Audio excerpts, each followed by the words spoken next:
Now it's my pleasure to introduce your presenter today, Peyton Marshall. Since 1985, Peyton Marshall has served in product management, sales, and senior management roles in a number of B2B sectors.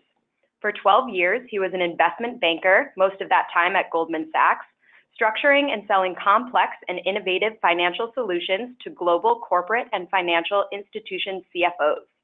Since 1997, he has been on the receiving end of all kinds of sales pitches as CFO of 3 public biotech companies, CEO of 1 public biotech company, CFO of a healthcare IT company, and COO of a private drug discovery company.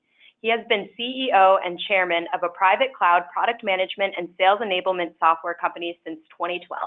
Now with that, Peyton, welcome.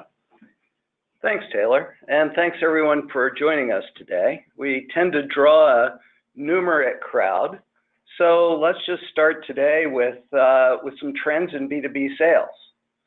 By 2025, 75% of the workforce will be made up of millennials. By 2020, 22% of B2B salespeople will be replaced by search engines. You thought the robots were coming. Well, guess what? It's search engines instead. And now McKinsey, in looking at most B2B commercial organizations as a rule of thumb, tends to think of 40 to 50% of commercial headcount being in pre-sales as opposed to a sales role to maximize productivity. So we're in a world of changing demographics, changing technology, and sales organizations that are changing accordingly. What's interesting is when you test the wellness of B2B sales teams, you can start with the results. The survey from CSO Insights showed that 57% of salespeople make quota, the glass is more than half full, but it's almost half empty, because that means 43% of salespeople are missing quota. So when you think about this and you consider it, management is often pursuing improvement. It's looking to do things that are better, and to do that, they call in the experts. There are a number of great firms, sales training firms, other sales expert firms. You see a number of logos with terrific people in them. And it's interesting then to see how they address some of these sales challenges. If you look at their aims and methods of these sales trainers, consultants, and experts, they typically begin by trying to understand the current sales performance. And that usually begins with identifying success. Because when you find more about success, you can begin to assess the practices that lead to that success and identify best practices as a basis to then refine the sales process. So that with some training, some coaching, and with the right content and tools, those best practices can be pushed through the bigger part of the bell-shaped curve of the sales force and get the 80% of salespeople performing at a higher level. Today, we're going to take a more clinical look at sales methodologies for B2B sales teams. And in doing that, we're really going to start in a pretty clinical and healthcare kind of way by looking at symptoms. Then we'll turn to diagnoses before we get to prescriptions and interventions. So let's start with symptoms. We've talked a fair amount before, and many of these trainers do a fair amount of great content on some of the symptoms out there. So I won't dwell on those today, but we can basically summarize the B2B sales challenges symptoms with the 5 C's. Customer connection. Even if B2B salespeople get access, they don't necessarily engage senior customer stakeholders early in the sales cycle. Commoditization. It's harder and harder to differentiate an offering in today's environment. Customer consensus.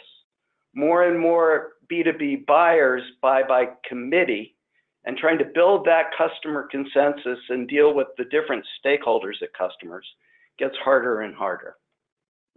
Complexity. Problems are more and more complex, therefore solutions are too. Selling complex solutions is hard work. And all that comes in the face of more and more customer information as the overlay. With that in mind, we're not going to look at all the data on this, and there's a lot of it, but I think it's always worthwhile highlighting this Forrester survey of buyers, considering the salespeople calling on them. And it's interesting, when you look at these buyer executives, they find that salespeople calling on them are knowledgeable about their own company and their own products, but typically don't understand the buyer's issues and where they can help. The result, very few sales calls, under an 8, add value. So the question any honest sales management needs to ask going into the new year is your team sales ready? So from symptoms, we turn to diagnosis. And in looking at some of the diagnostics here, we're going to take 2 perspectives. Let's start with the buyer's perspective. What do buyers want in the interaction they have with their vendors? This Aberdeen PGA survey asked buyers what 2 factors played the greatest role in their decision making. Number 1 answer, total cost of ownership. Number 2 answer, how the vendor's solution supports our company's goals. Number 3 answer, ROI and efficiency gains. Pretty clear what the buyers want. Let's look at the seller's perspective. This survey, conducted by Richardson this year, asked commercial executives what their single top closing challenge was going into the new year. 24% competing against a low-cost provider. 19% differentiating your product, positioning a competing value proposition with your customer. And 16% creating a compelling case to change versus no decision. So with symptoms and diagnoses, now we turn to prescriptions, interventions, maybe even surgery. It's interesting when you start to look at the refined sales processes coming from a number of the experts, how much they really have in common. And those refined sales processes are really a basis for treatment. So let's look at a few of the experts. Start with Richardson training. Sellers need to come with relevant insights, knowledge of industry-specific challenges, and create a connection between the value of their solution and the customer's priorities. The most read sales book of the last 10 years, The Challenger Sale. After you've convinced the customer of the problem, the right framework for the solution is a value proposition. CSO Insights, a part of Miller Hyman. Salespeople need to translate products and services to business outcomes. They need to map those products and services to the opportunity and provide a valuable and relevant solution. Aberdeen. Buyers start with cost and ROI, but they choose to work with vendors who get them to think about those criteria in new and different ways. Corporate visions. Elevate value for executives. Create a meaningful business case that helps them justify changing now. Serious decisions. Have a value proposition to match each target buying audience. Pretty similar set of themes across these experts.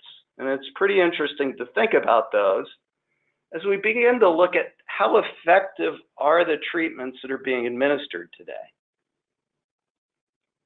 $20 billion is spent annually by US companies on sales training.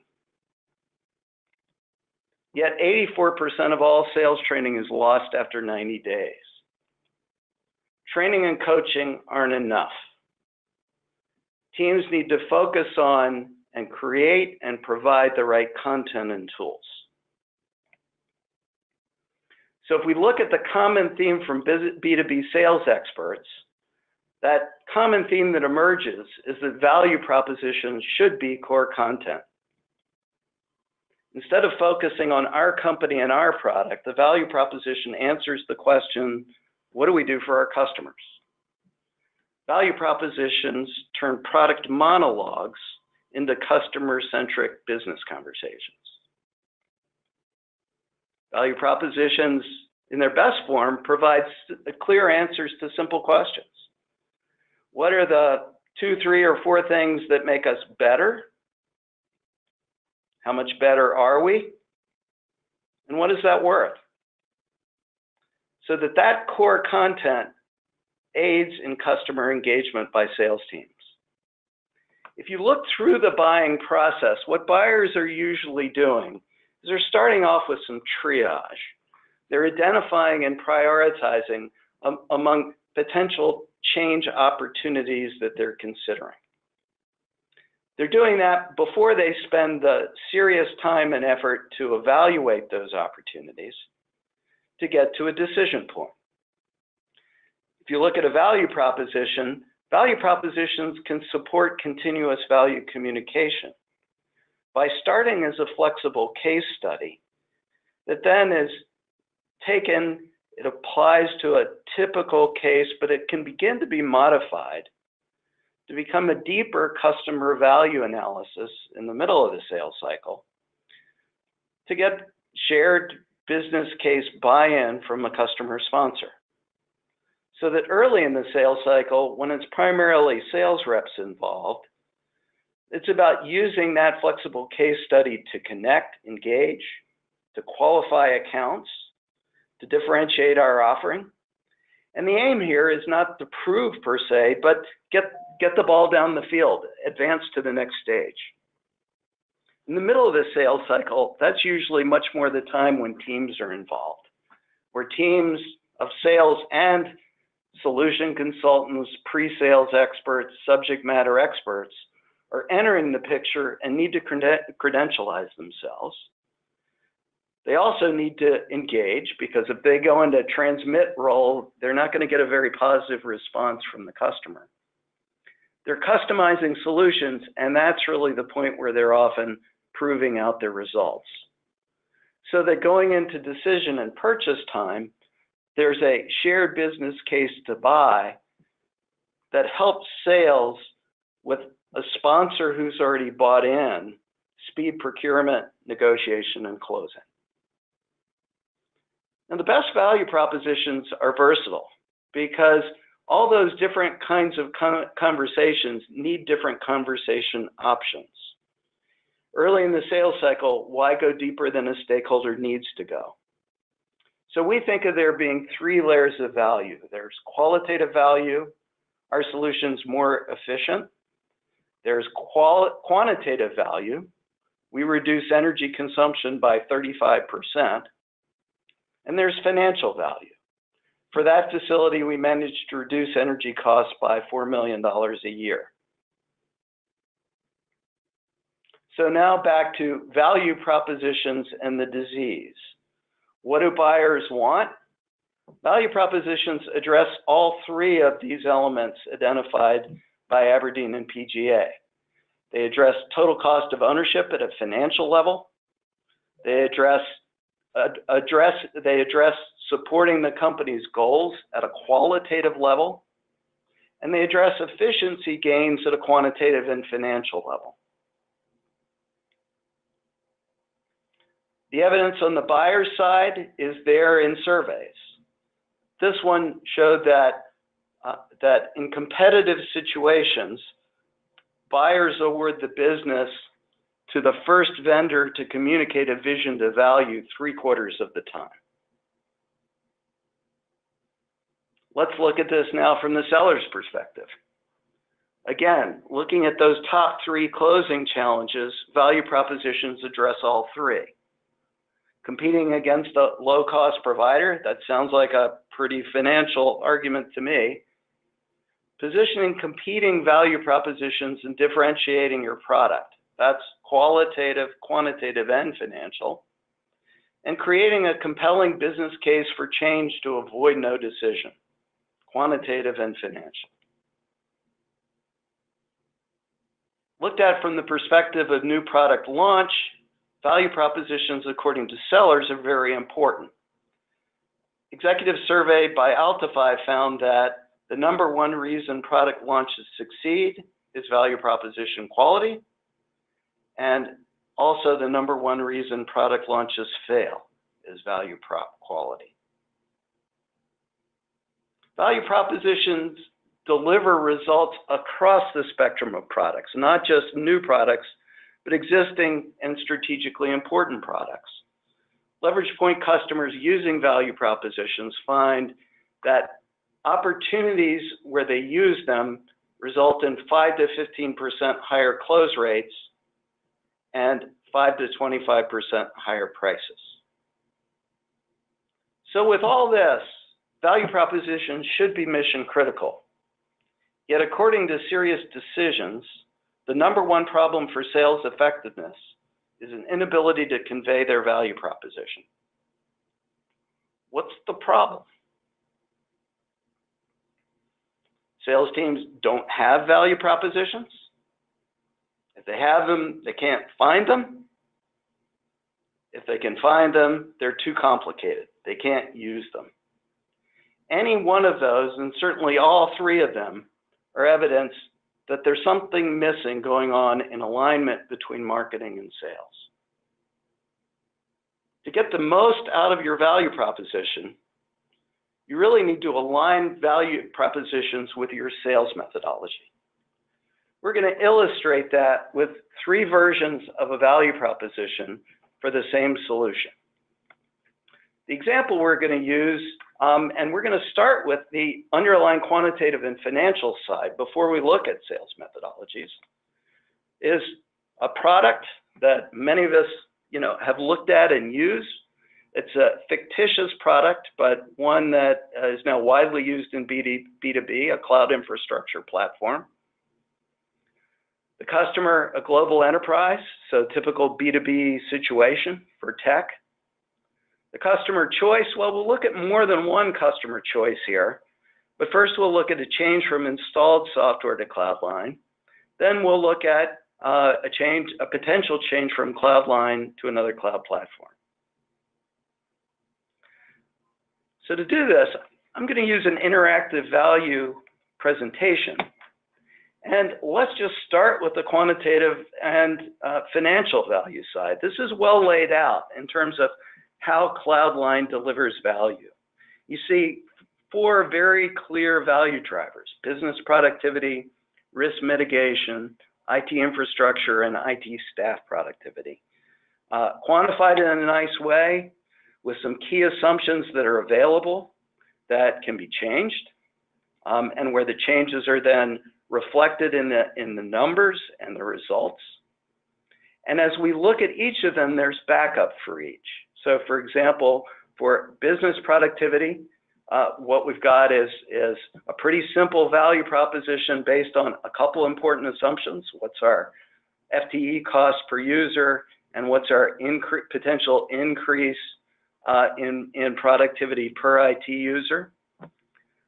With IT infrastructure, a little more detail, because this can get into the weeds for some buyers, but well laid out set of assumptions as to what the infrastructure cost is.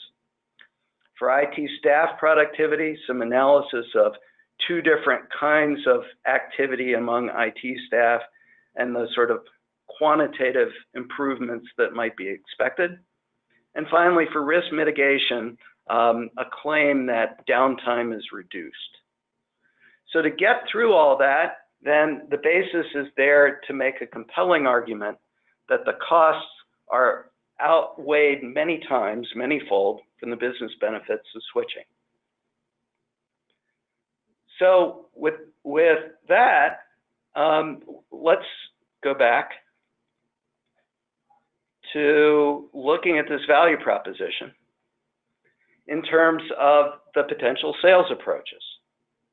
We're going to look at three sales approaches as three methodologies as we review the value prop. The first one's going to be a challenger approach to a new account. You'll see it's pretty well designed to early in the sales cycle. Second, we'll look at a consultative sales approach, again, oriented this time toward a new account, early to middle of the sales cycle. So you'll see the capabilities of going deeper there. Before we turn to a different situation, which is a customer retention situation with an existing account where the aim is get renewal and get a price increase. So we're going to start with challenging the customer. And there's a great chapter in the Challenger sale called Teaching for Differentiation that walks through some steps to really design a sales process. So starting with a warmer, where the aim is to demonstrate empathy and build credibility. The move is then to reframe an unrecognized problem to help the customer understand or realize a problem in a light they didn't see it before. Then comes the rational drowning, intensification of the problem in terms of importance and closeness to the customer. An emotional approach is a good adjunct to that, where humanizing the problem is also part of the process. To build up to a value proposition, and the value proposition as a way to communicate how our solution addresses the problem before we get to the solution and implementation map. So let's again look at this from the standpoint of an interactive presentation, but this interactive presentation is set up differently. So it's got more of a talk track, and here you see a basic sort of challenge or question, but we start to get into the warmer with learnings. The sales rep, has the basis for a conversation to start to go, what are you hearing from your employees? What are their pain points? And what do those pain points tell you?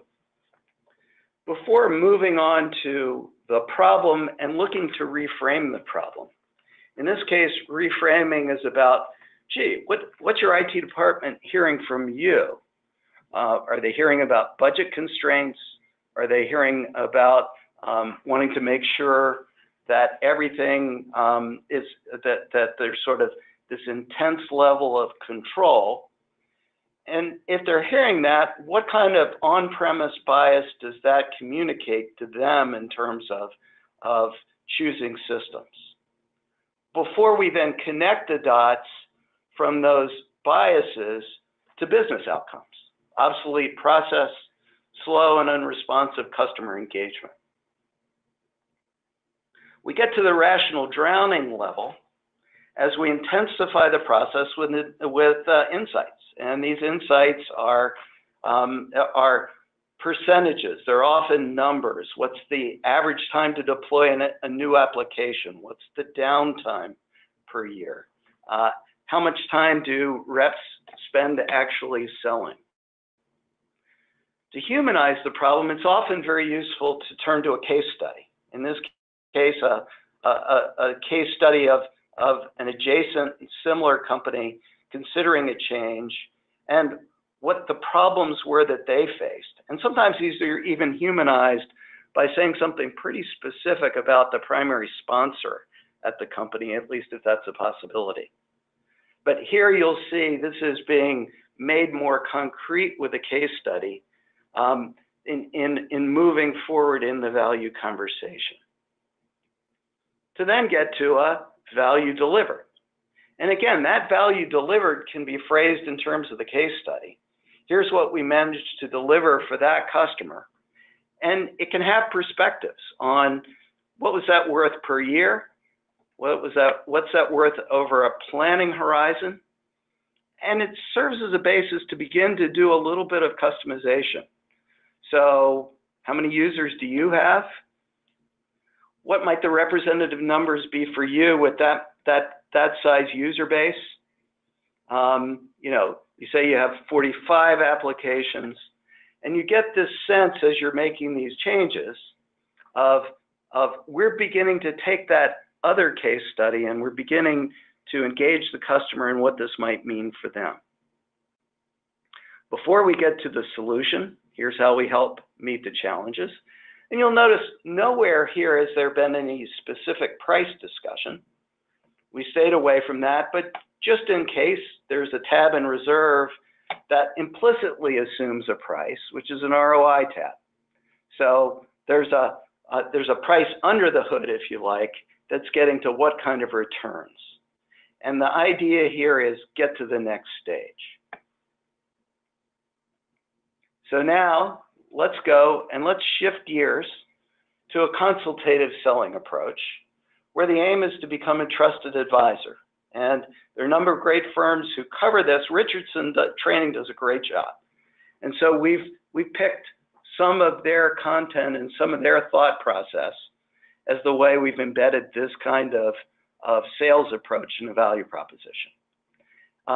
In terms of summarizing it, and I refer you to the original reading, but some summary points are: come prepared, tackle the easy questions on your own, demonstrate relevance, foster openness with your customer, create a dialogue, get some customer feedback, because your aim is really to establish knowledge-based trust.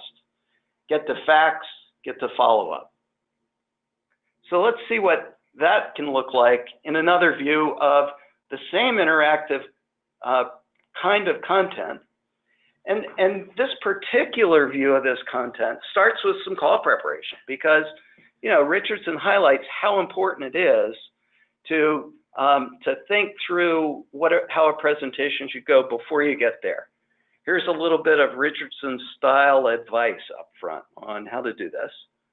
But then an overview on how to do the call prep, how to use some of these slides, a checklist, some key assumptions. And here it's almost highlighted, gee, if you know a little bit about the customer, you might as well get some of this in line. Because if you're going into a 20,000 employee kind of account, you really want to have their IT users be more aligned with the scale of that. And you may want to recognize that that's, you know, that you already know that based, you know, on their SEC filings.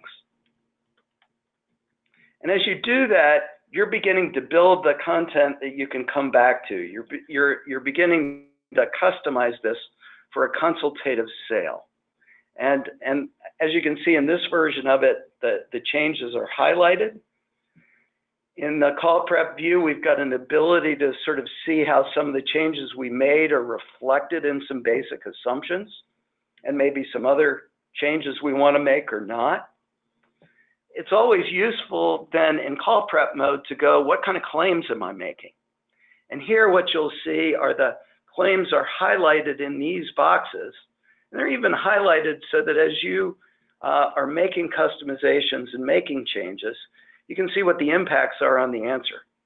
So if I'm making that, say, more optimistic and this number, you know, less aggressive, you know, I'm seeing live what that's doing to my impacts. And it always helps in the sales presentation if there's some kind of hint as to how other people done it. So one great suggestion is get a member of the team who's presented a value proposition to do a pretty simple, here's how I present this 3 to 5 minute video that others can look at to get ideas of how they might enter the conversation and what they might do. So having done all that, we're ready for the sales call. And in actually getting to the sales conversation, we may get into it again with some introductions.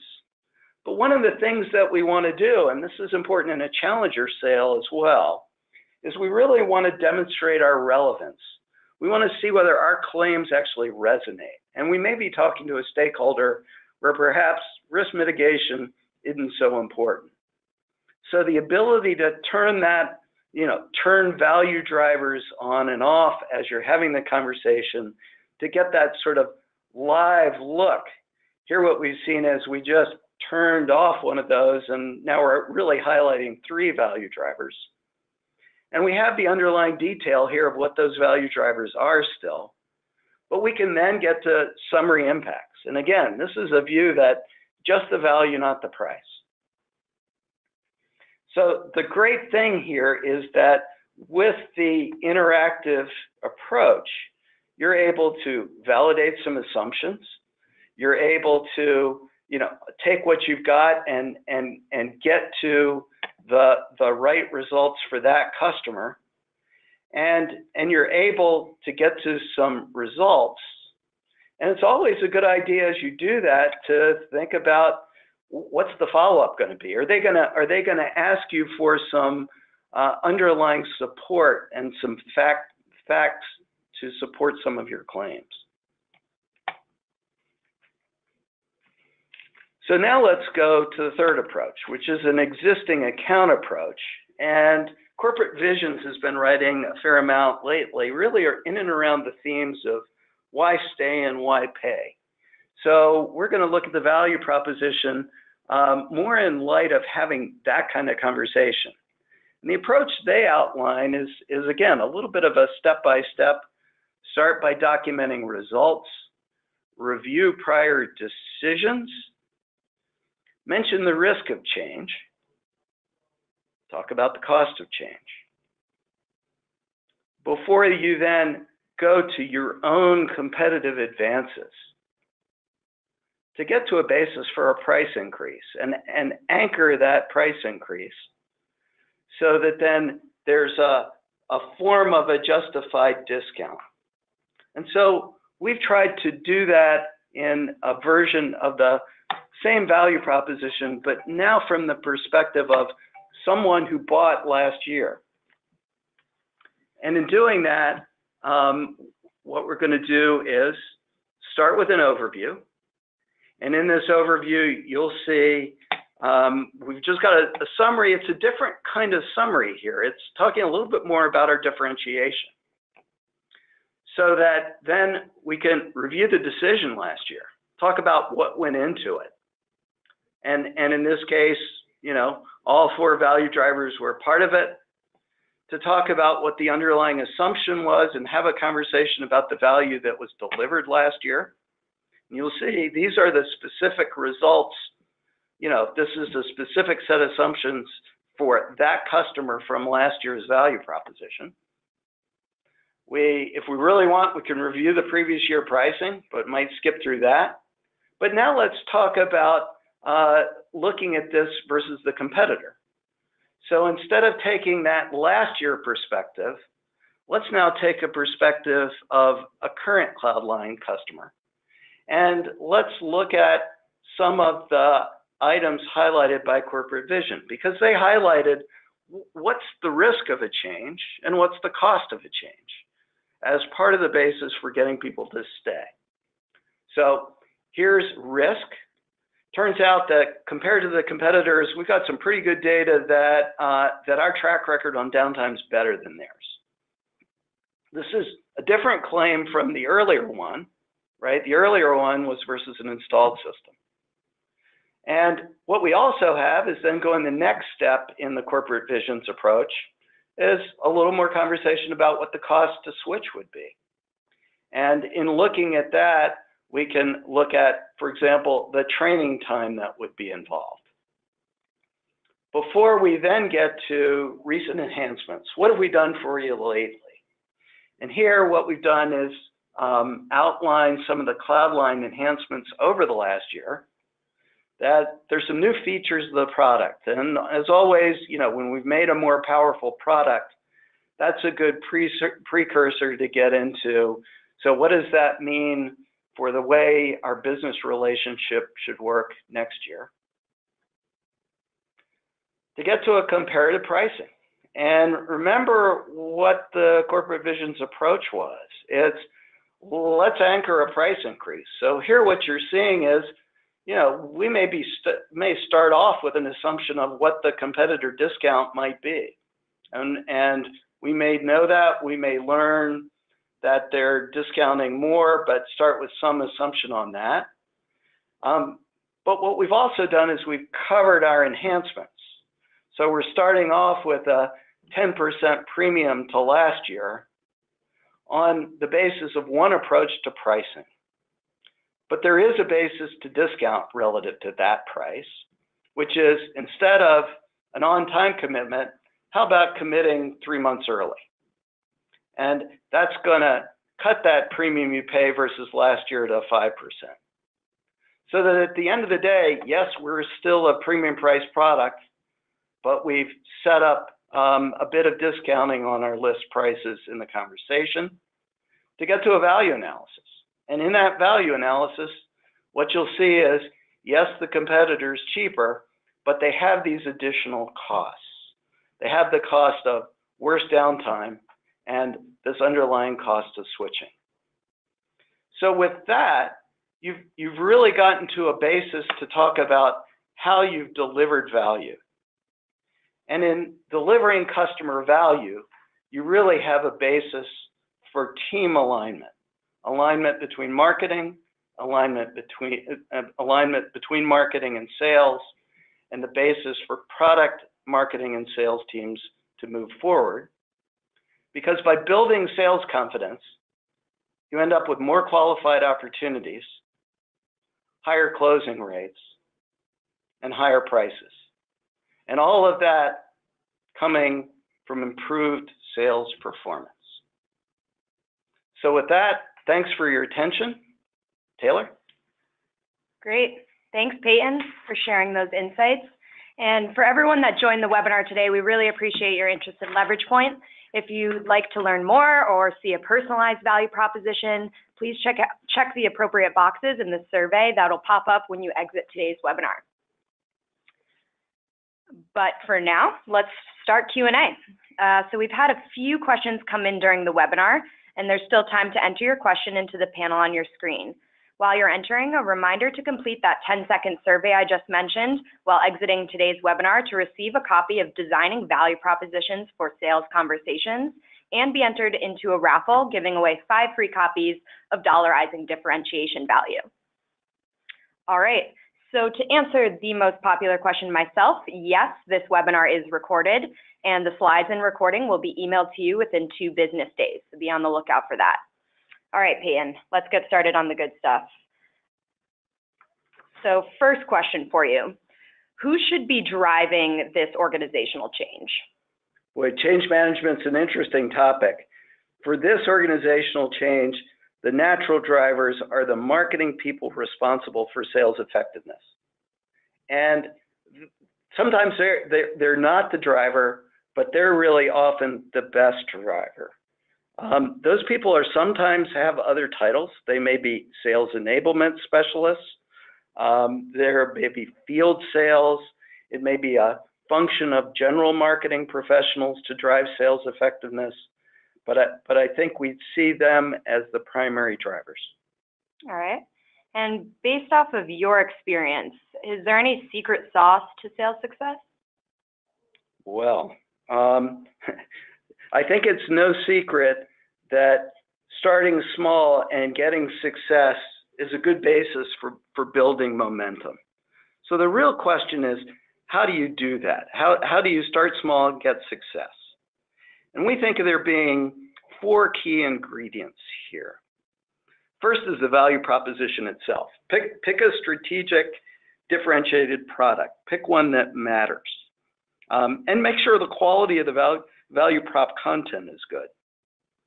Secondly, sales leadership buy-in. Even if the driver here of the content is coming from the marketing or sales enablement team, the sales leader is very important in getting the focus of the initial pilot team. And what does that pilot team look like?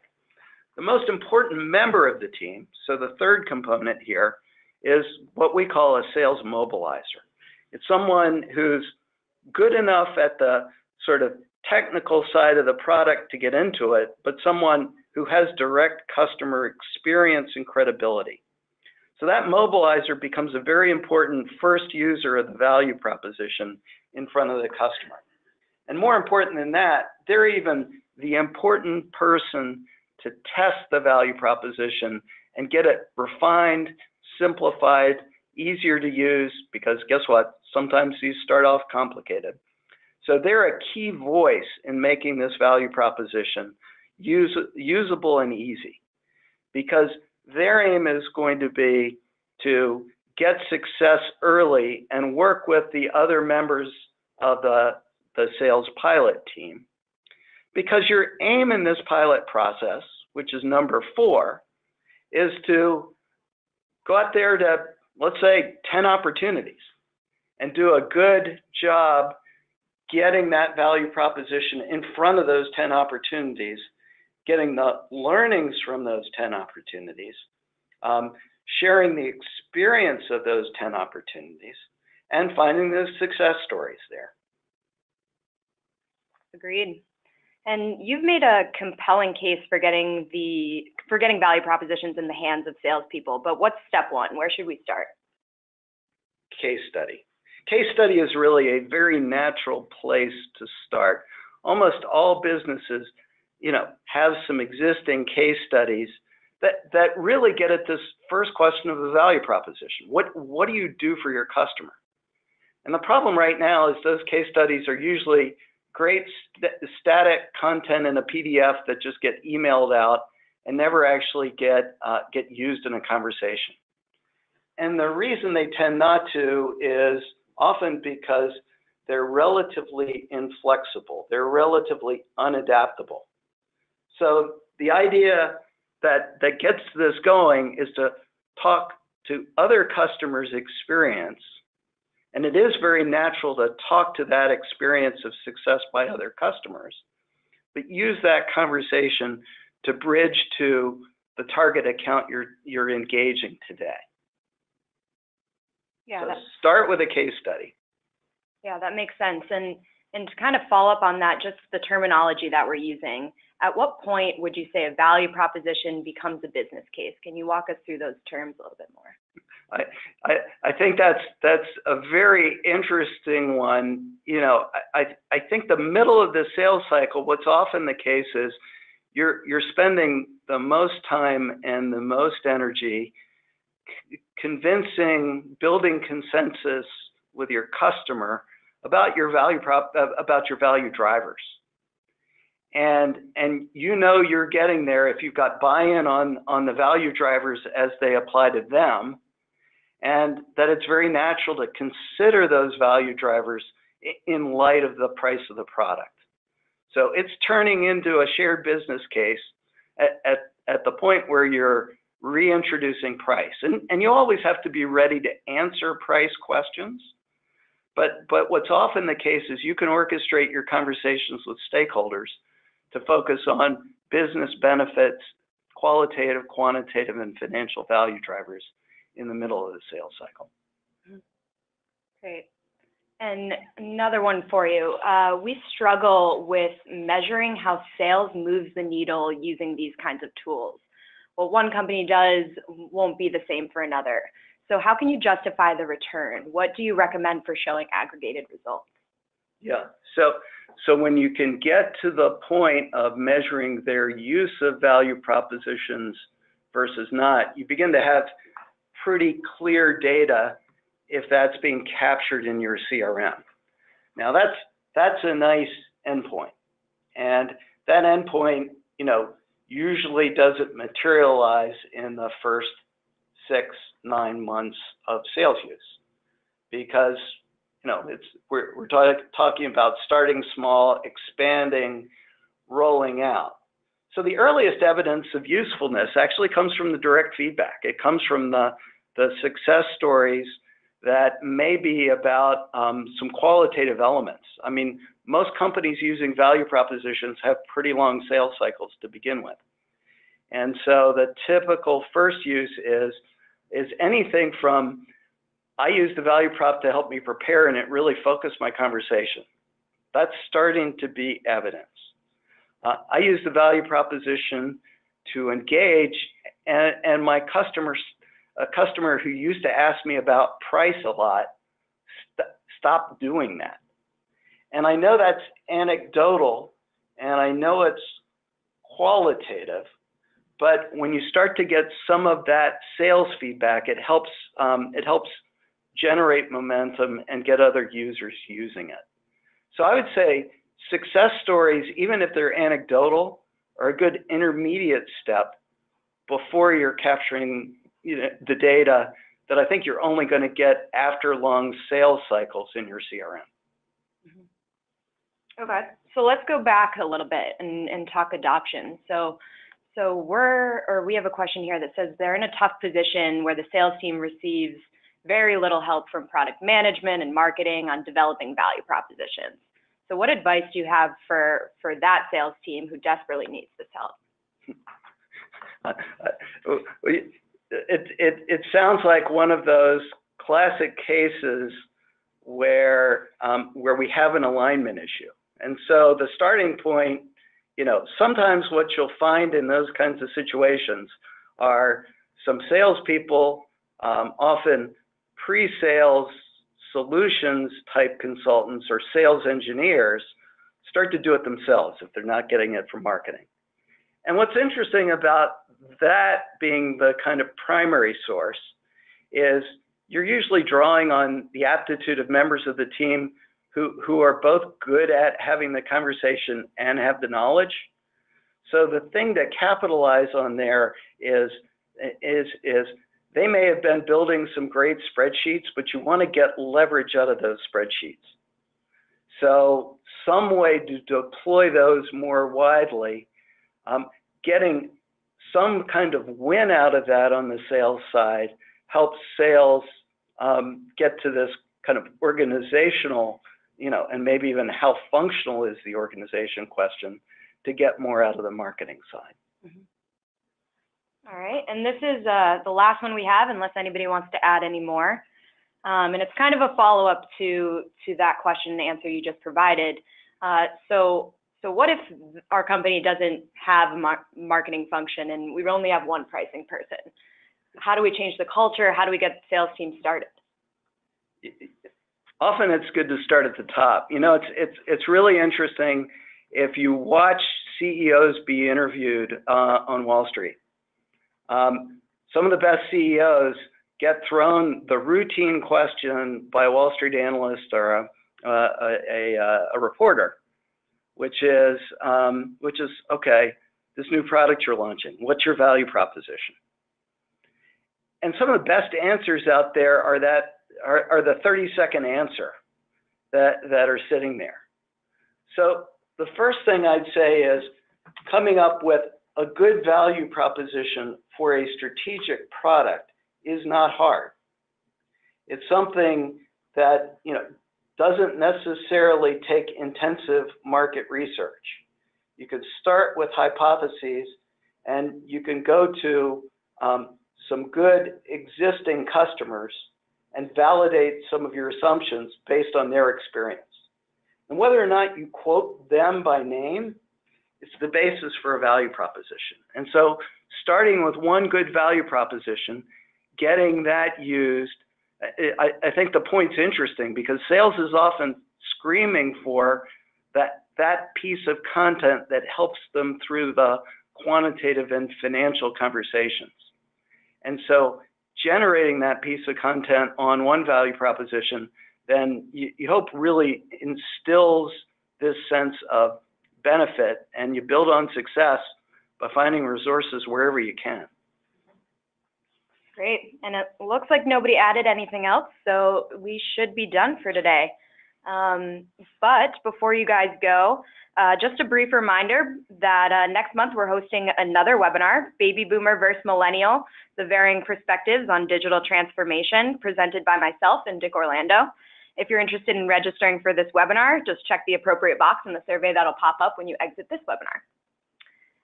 And that's it from us for today, so thank you all for taking the time to join us, and a special thank you to Peyton for your insights. From all of us here at Leverage Point, we hope you have a wonderful rest of your week. Take care.